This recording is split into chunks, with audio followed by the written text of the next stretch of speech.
CyberLife, the company that manufactured me, is conducting a user survey. Would you like to participate?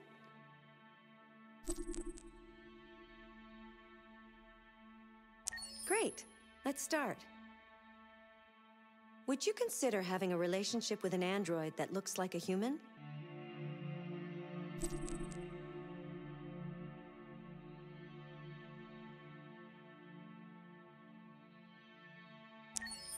Do you think that technology could become a threat to mankind?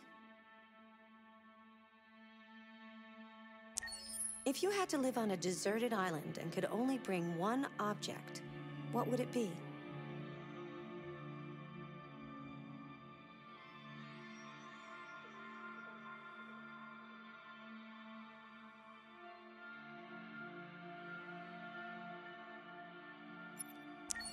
Do you consider yourself dependent on technology?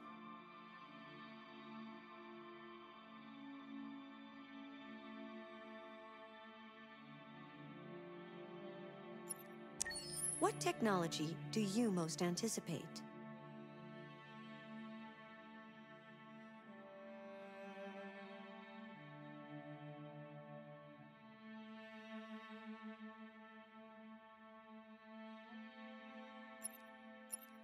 Do you believe in God?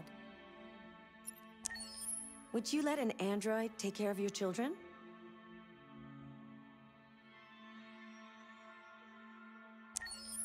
How much time per day would you say you spend on an electronic device?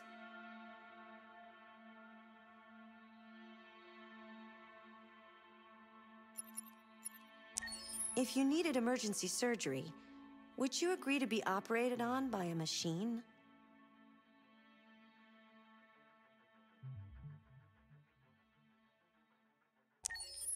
Do you think one day machines could develop consciousness?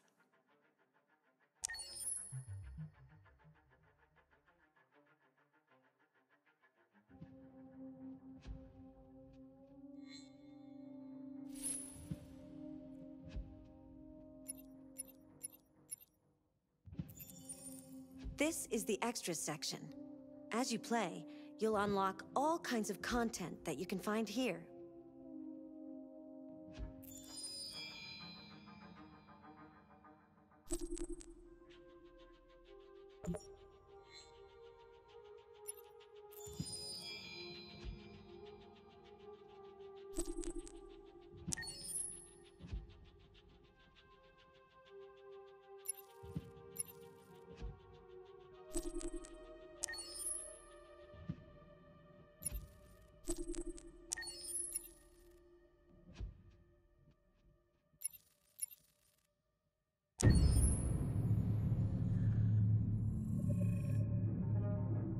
When David and Guillaume got back in touch about making Detroit, I wasn't terribly surprised they decided to make it because the fan response was so intense. So it makes sense that they would choose to do that after the enthusiasm.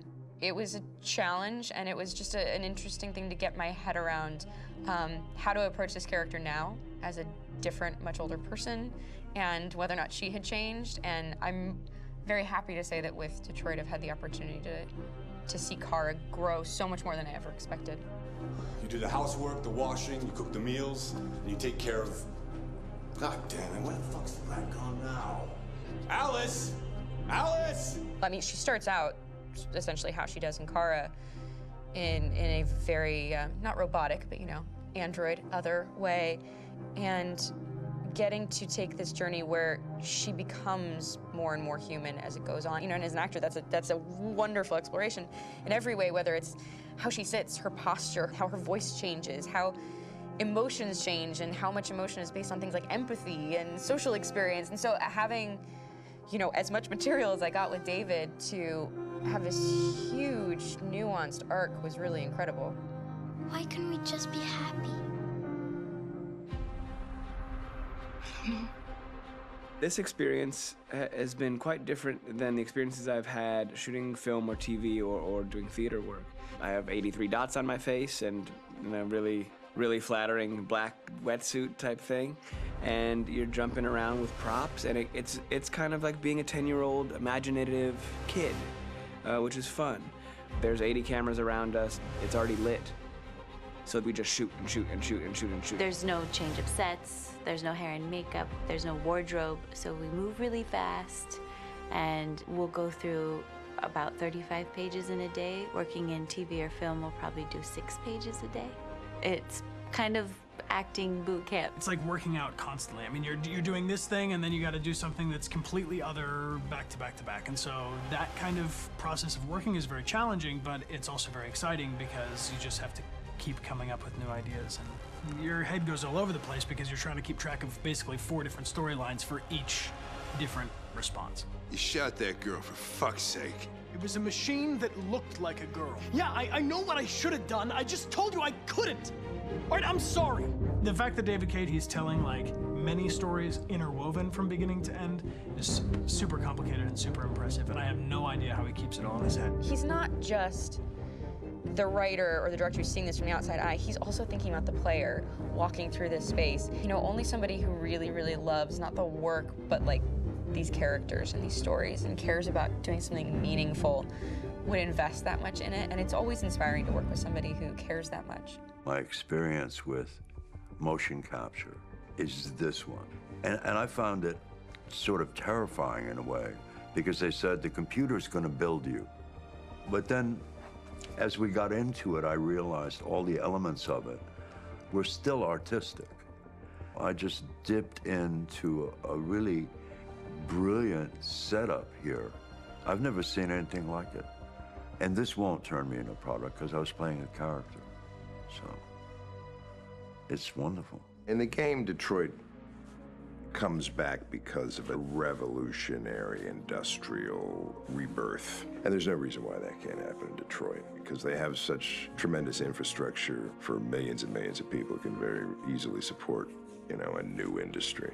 The city is really strong and resilient, but the city has also been through so much. You see the damage. But it takes that time of kind of rebuilding and reinvesting into the city that I think is happening slowly but surely. The potential of Detroit as a city is something that this game does a lot of justice to, because it would be easy to look at Detroit as some place that used to be, and that's not the case. This game provokes a lot of conversation and reflection on our potential near future engagement with machines. That's what we are to them.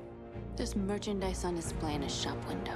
I think that a group that feels marginalized, feels like they deserve and have earned access to themselves and the environment around them, and are trying to figure out a way to articulate how to get freedom. What was I designed to be? Their slave? Their toy? It plays with your comfort levels. You think that this is fine, you're comfortable with it, until something blurs the line and throws you off, and now, do I feel differently about whether this should be allowed? Should it be banned? Should it be encouraged? You're gonna ruin our lives, and for what? For a bunch of machines? They are not machines! They are alive! I'm alive! You're alive! They're nothing! There are lots of comparable comparisons to any type of persecution of religion, race, etc., dating way back. It can't just be a video game where you shoot 'em up or where people make these choices to do whatever. I think that's the whole point. You have the choice, and you can either choose to go in one direction with your character or another. And I think that's going to be very telling about the gamer. Very telling. I think there's going to be a really strong reaction to this game, which has such a strong perspective. I'm that much more proud of it now to get to be a part of it, because it's important. In this game, you're actively building and designing the character through not just what kind of shield does he have or what color hair does she have, but like their temperament and the way they deal with problems. The different endings to this game are so radically different based off maybe seemingly insignificant choices in the moment, but like life, they all add up. And can't play life again, though.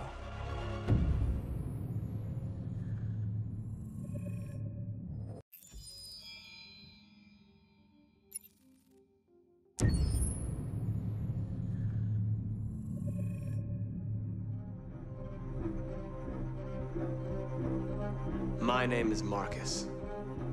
My name is Connor. My name is Kara. I am one of them. This is our story. I think who Kara is, or how I would describe Kara, depends entirely upon who's playing her, because you have the option to make her multiple different people depending on the choices she makes. But I think she does start out incredibly naive, incredibly innocent, and kind of hapless. I'm sure we used to be friends before I was reset. Maybe we can be friends again. She's a person who's characterized, I think, by empathy. She's a person who really, she just comes from her heart. You'll never leave me, right? Promise you'll never go. I promise. Kara! Alice!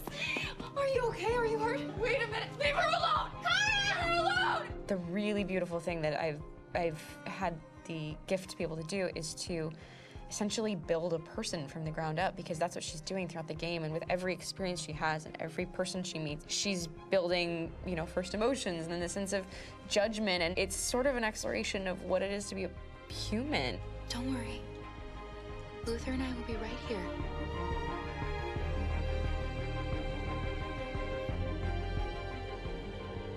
David and the creators have painted a really intriguing and engaging picture of a near future where we rely upon androids for a lot of our service class business, the class that serves us, that helps us, that handles our baristas and our drivers and our housemaids. And what is humanity, where we tap into it, how and why we treat each other the way that we do.